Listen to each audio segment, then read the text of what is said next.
वनस्पतियों के इस विचित्र संसार में अनेक आश्चर्यजनक अजूबे भरे पड़े हैं और उन्हीं में से एक अजूबा है मांसाहारी पौधे का अद्भुत संसार। वनस्पति जगत में कुछ पौधे दिखते तो बहुत अच्छे हैं, लेकिन इनकी प्रकृति जानलेवा है। और आज के इस वीडियो में हम बात करने वाले हैं ऐसे कुछ पौधों की जो दिखने में तो सुंदर हैं, लेकिन ये पौधे साधारण पौधे नहीं बल्कि शिकारी पौधे हैं। बल्कि हम ये कह सकते हैं कि ये मांसभक्षी पौधे हैं। और इस दुनिया में शिकारी या मांसभक्षी पौधे की 600 से भी ज़्यादा प्रजातियाँ हैं। अब आप ये सोच रहे होंगे कि भला कोई पेड़ या पौधा किसी जीव का शिकार कैसे कर सकता है। दरअसल ये शिकारी पौधे जहाँ पाए जाते हैं वहाँ इन्हें पर्याप्त मात्रा में पोषक तत्व और न्यूट्रिएंट्स नहीं मिल पाते हैं, और अपने इन्हीं तत्वों की कमी को पूरा करने के लिए ये पौधे जीवों का शिकार करते हैं। जीवों के शिकार के लिए हर पौधे का अपना अपना मायावी जाल होता है, जिसकी मदद से ये पौधे जीवों जैसे गिलहरी, मक्खी, छिपकली, सांप, मेढक जैसे जीवों का शिकार कर सकते हैं। तो आइए जान लेते हैं कुछ मोस्ट पॉपुलर जानलेवा शिकारी पौधों के बारे में।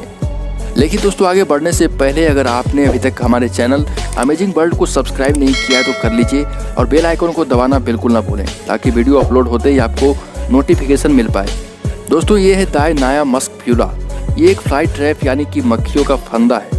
ये एकमात्र ऐसा पौधा है जिसकी ट्रैप को खुली आंखों से देखा जा सकता है। इसे देखने के लिए किसी खास यंत्र या सूक्ष्मदर्शी की जरूरत नहीं पड़ती।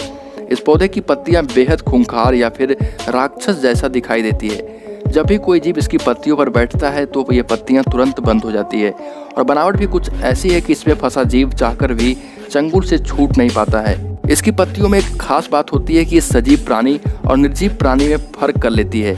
इसकी पत्तियां तब बंद होती है जब इसमें फंसा कोई जीव या कीट पतंग हो, लेकिन अगर इसमें कोई निर्जीव वस्तु फंस जाए तो इसमें पत्तियां आधे घंटे के अंदर खुल जाती है। और इसके इस व्यवहार से लगता है कि जैसे इस पौधे के पास भी एक दिमाग है, क्योंकि जब इसमें कोई खाने वाला जीव फंसता है तो इसमें लगी पत्तियां कई हफ्तों तक बंद रहती है, और जब तक कि वो जीव मर न जाए और जब तक कि ये पौधा उसे पचा ना ले। ये पौधे अमेरिका के तटों पर जलीय क्षेत्रों में उमस वाली जगहों पर पाए जाते हैं। अगला है जेलेंसिया। जेलेंसिया अधिकतर ऐसे क्षेत्रों में पाया जाता है जहां ह्यूमिडिटी या उमस ज़्यादा होती है। ये पौधे उमस वाले क्षेत्रों में ज़्यादा पनपते हैं। मध्य अफ्रीका और दक्षिणी अमेरिका में इन पौधों का खास निवास स्थान है। दरअसल जेलेंसिया पीले फूलों वाला एक घास जैसा पौधा है, और इसमें दो अलग अलग प्रकार की पत्तियां पाई जाती है। एक जमी पर जिन्हें हम अब आसानी से देख सकते हैं, और एक जमी के अंदर जो कि जड़ों का काम करती है। इस पौधे के जाल के अंदर जाना जितना आसान होता है कीट पतंगों के लिए, उतना ही बाहर आना कठिन होता है।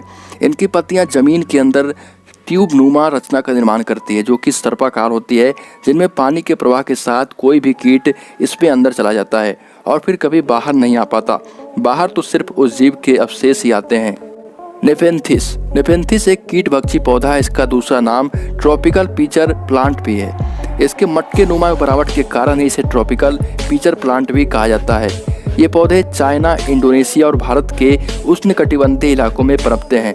वैसे तो इसकी बनावट लता या बेल की तरह होती है, लेकिन इसकी कुछ प्रजातियां ऐसी भी है जो कुछ झाड़ियों जैसी लगती है। इन्हें कभी कभी मंकी क्यूब्स भी कहते हैं। इनकी बनावट मटके नुमा होने से कई बार बंदर इसमें से पानी पीते हैं।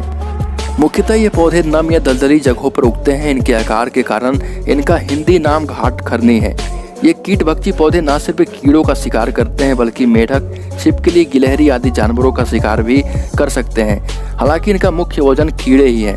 अब सवाल ये उठता है कि आखिर ये शिकार कैसे करते हैं। दरअसल इसके मटके नुमा आकार के ऊपर कुछ ग्रंथियाँ होती है, द्रवित पदार्थ का निर्माण करती है, और ये पदार्थ इन कीटों को आकर्षित करती है, जिससे कीट पतंग इस पर आकर बैठ जाते हैं। फिर चिकनाहट के कारण 8 से 9 सेंटीमीटर अंदर फिसल जाते हैं, जिसके बाद अंदर उपस्थित द्रव्य में डूब जाते हैं। इसके बाद ये पौधा कीट से पोषक तत्व लेकर उसे पचा लेता है। तो दोस्तों ये थे मांसाहारी कीटभक्षी पौधे। हमें उम्मीद है कि ये वीडियो आपको पसंद आया होगा, और अगर आप इसका अगला पार्ट भी देखना चाहते हैं तो कमेंट करें और चैनल को सब्सक्राइब करना ना भूलें, ताकि आप अमेजिंग वर्ल्ड की हर वीडियो देख पाएँ।